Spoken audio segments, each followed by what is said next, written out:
Hey gang, welcome back to Films from A to Z. This week is the letter N. I am quite late. Ian is quite late. Ian may not be able to put this video up for a little bit. He's having trouble with YouTube. I had a lot of trouble with my phone, which I film off of. Just shutting off in the middle of everything. I've ordered a new phone, so I'm hoping it stays on this time, but you never know. Now, this week is the letter N, and I just seen Mike has posted his video this morning. I did postpone watching it until after I film, but because I didn't want to feel completely stupid on this, because we picked the same film. All right, I am semi-new to Barbara Steele. My dying love for Barbara Steele is very new compared to Mike, the king of 60s horror.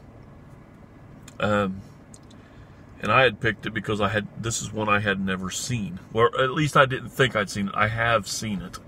I just didn't know that I'd seen it. I watched it. Oh, I don't even know where I watched it at, but it wasn't on DVD or VHS. It was on TV somewhere. I don't even remember when. Nightmare Castle, though, I have to say, I'm a huge fan of Barbara Steele, and we've already established that. So pretty much I'm going to have a biased opinion on things. Now, if you are a fan and you've not seen this, or a fan of gothic horror, or anything that you might think about when you think Barbara Steele, this may or may not be a film for you. It may still be one you like because it is a very good film, and you have a lot of Barbara Steele in this. You have actually two Barbara Steeles in this, and you have her voice in this, which is kind of a rarity. From what I've studied so far and have heard Mike talk about, her voice is not used very often. It's often dubbed over, but this is her real voice, so we get to hear what she says, what she sounds like. This is not a gothic type horror or anything like it. It's definitely a horror film. It is definitely a good horror film. She does a magnificent job. The set pieces where they're at, it's very period based. The clothing, the set, the music, it's all really, really beautiful. It's a story about a doctor who's doing experiments on blood, and his wife, who is just not a nice person, and is having a affair with I believe he's the gardener, groundskeeper, gardener, whatever you want to refer to him as. And the doctor finds out, and him and his old lady servant person that works there decide that, we're going to catch him up in the act. They do, and he tortures the hell out of them. And while he's torturing them, he cuts out their hearts. First, he beats the hell out of them. He throws acid in her face. He shocks them, and after they're dead, he cuts their hearts out and uses their blood for his experiments. I don't know if it ever says what kind of doctor he is, but he's basically a mad scientist doctor. Well, he knows, this inheritance is hers, and it's going to go to her sister, and so he marries the sister, which is a smart move, but whatever. And what's really cool about this is the whole yin-yang thing that they use with this, and there's a definite good and evil.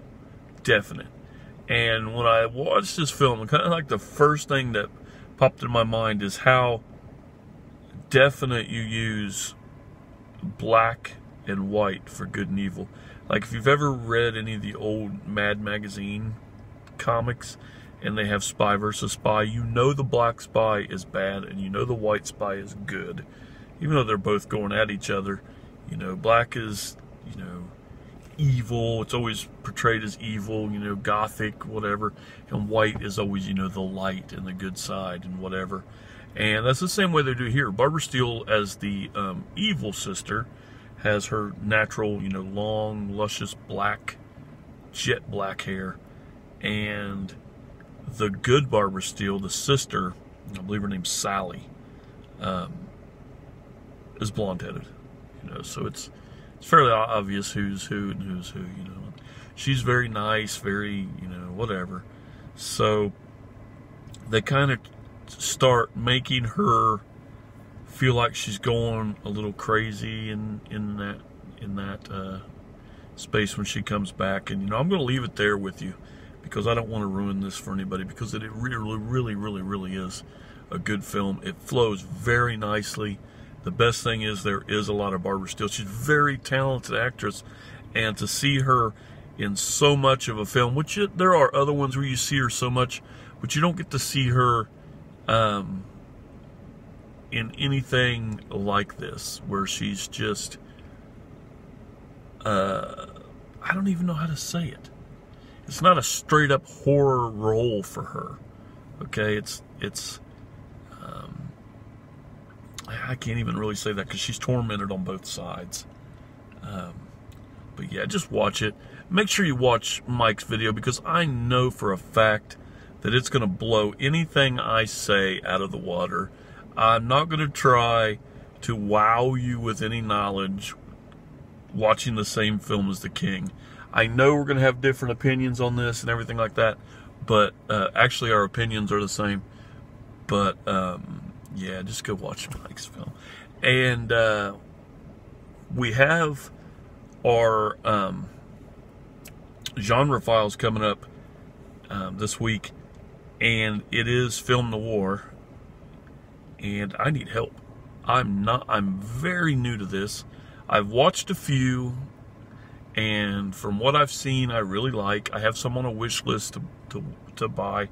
What I need from you guys are, you know, Mike, Dave, anybody else, Harry, that are, I've already talked about this with Ian, and we couldn't really come up with much. But since I'm new to this, and I really am struggling with finding my niche, are there any horror noir films that you can think of? And if they are, you can give me as many names as you want. Maybe I have one.